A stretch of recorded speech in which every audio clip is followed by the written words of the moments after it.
seorang lelaki di sebuah sekolah jenis kebangsaan Cina SJKC di Serodai, Johor.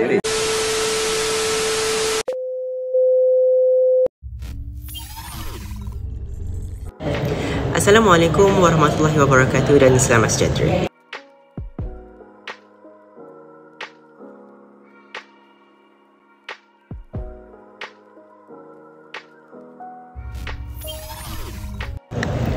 Pertama-tamanya, marilah kita mengenal serba sedikit tentang delinkuensi. Apa sebenarnya yang dimaksudkan dengan delinkuensi? Baik, definisi delinkuensi adalah satu konsep yang merujuk kepada perlakuan tingkah laku antisosial oleh remaja yang boleh memudaratkan diri sendiri dan juga orang lain.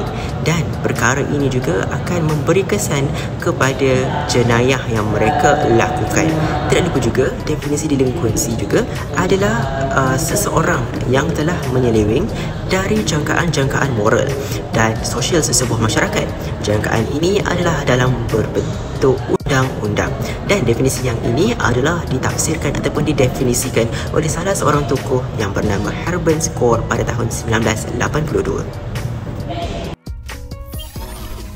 Baik, yang seterusnya adalah konsep delinkuensi juvana, di mana delinkuen ni adalah salah satu istilah undang-undang yang pertama digubal, iaitu pada tahun 1899 apabila Illinois meluluskan undang-undang berkaitan delinkuen, dan seterusnya undang-undang ini memperuntukkan penubuhan mahkamah juvana dengan tujuan mengendalikan kes-kes ataupun orang kata perbicaraan yang berkaitan dengan kanak-kanak dan juga remaja secara berasingan daripada mahkamah yang mengendalikan kes-kes yang dilakukan oleh orang dewasa.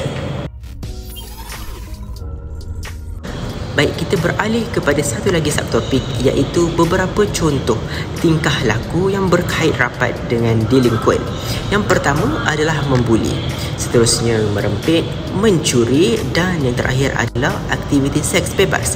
Jika kita lihat ke empat aktiviti yang disenaraikan ini, ia bukan sahaja berlaku dalam kalangan orang dewasa, tetapi kini kanak-kanak ataupun remaja juga melakukan ataupun orang kata menggiatkan perkara-perkara ataupun aktiviti-aktiviti seperti ini dalam kehidupan seharian mereka.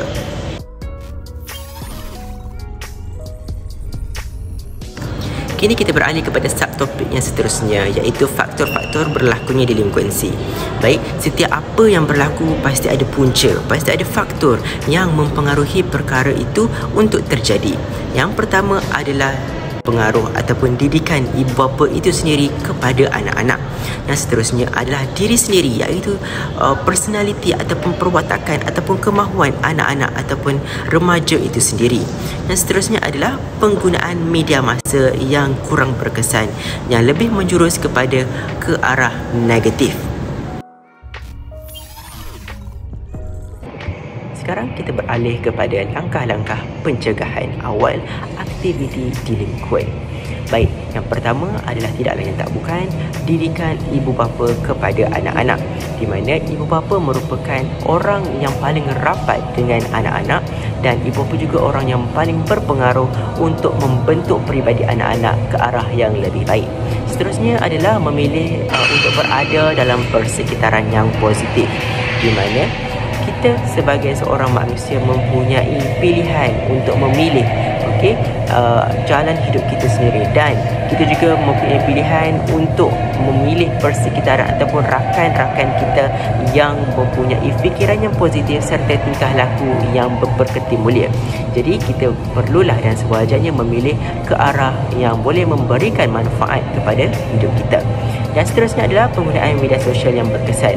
Sebagai kita tahu, ramai dalam kalangan remaja kini mempunyai alat peranti mereka yang sangat canggih.